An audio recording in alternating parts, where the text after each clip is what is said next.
He's the trimmer, cutting them into smaller pieces to manage it. There's a bucket of biomass. That's a cut flower, trimmed. And my wife even did a little bit, even though she hates the smell. There's a bag of biomass. That's those white bean sacks. We've got four. I got 4 of those full. I've not sold them. I haven't tried very hard, but I'm still trying to get rid of it. This is Alex. We're cleaning up plastic. So everybody thinks hemp is very environmentally friendly. They use a lot of plastic. There is biodegradable plastic they're making for this, so you don't have to do this. It'll just degrade. There's the beginning. You saw that. Here's a quick dates, and gotta wrap it up here.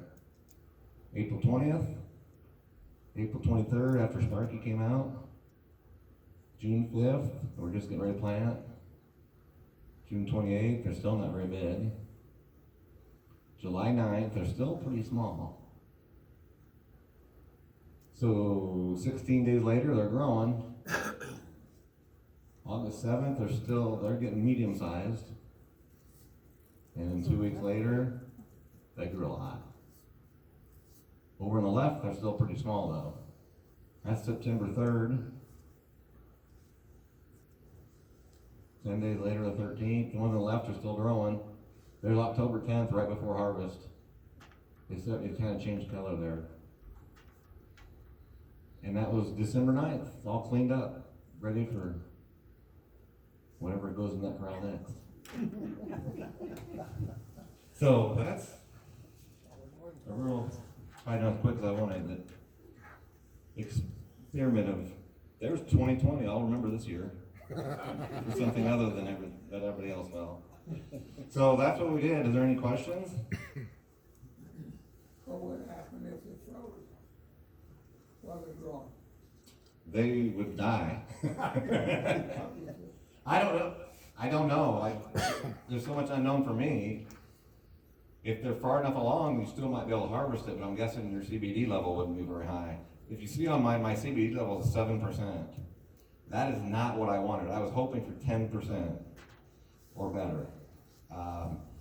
After I talked to a few people in the area that grew it, I talked to the lab and I talked to a guy out of Pleasanton. He's actually building a processing plant, an ice water processing plant. It'll be the largest one in the world in Pleasanton, Nebraska. He's opening up sometime this next month or two. Rory Cruz is his name. And he's a corn farmer. And they'll He's build related that. to this guy, So, Cruz. yeah. So I was hoping for higher percentage because they pay you better, the higher percentage on that. But each variety is different, growing is different. It's a very new industry. I'm very interested in the fiber side of it. I one time heard a rumor they were going to put a fiber processing plant in Sydney. I've not heard anything of that since I found it on the internet somewhere. I can't find it again.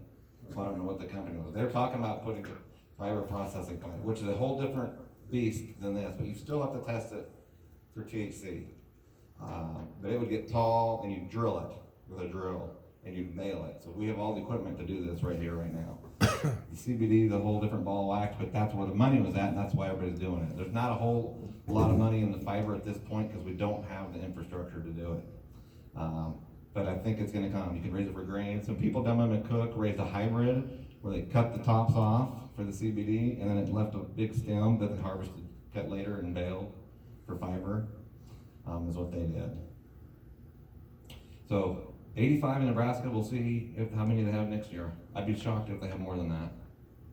My plan at this point is not do it again this year. That you never know. Anything else? What's that? Not times, but yeah. Nope, you've got till, I would start planting it in early April for seed. You can actually buy seedlings that the other pump company will raise and sell to you. They're anywhere from $5 to $10 a seedling. So you're paying them to do that. And you sit on the tractor, you've seen the vegetables where they take the plugs and have a water pick. You sit in there and do it all by hand that way. Interesting concept. I'm the first legal hemp producer in Perkins County since probably the 1940s. I'm not saying I'm the only one since the 1940s. You know, there's a lot of people doing it in their basement. But the funny thing is this is nothing related to marijuana. What's related to cousin to marijuana, but it's not the drug that everybody thinks about. We're gonna make a lot of products in the world with this. And it's gonna fit in our rotation of corn and beans. Is your license to raise it good for a certain period of time? 1 year. 1 year? I have to reapply. Yep, at this point in time, it's 1 year license. So, I'm guessing if I applied, I'd get it again, so. They never came out and spot checked me, they could have, they had all the GPS coordinates, they never came out. They didn't have the manpower to do it, because they didn't have the money. There's one guy in Lincoln that's the director of it, and there's not many people doing it. But there's a lot of product, it's not regulated very well. I can argue for that and against that. I don't like regulation, but I also don't like my competition putting out a fake product that gives the industry a bad name. So it'll say that it's THC free, your product you buy, but you don't know until you send it to a lab and have it checked. So there's a lot of crooked people in this business selling bad seed. It's such the Wild West right now that it needs some regulation. And as states approve it, we're gonna get that regulation in place, and then it's gonna be a fair game, and it's gonna be a safe product. FDA will get involved more, because right now you buy a product that's not, there's no guarantee, and if someone tells you it's gonna cure your cancer, well, they're lying to you because they don't know that. The biggest thing for CBD that they say can help you, it might help you,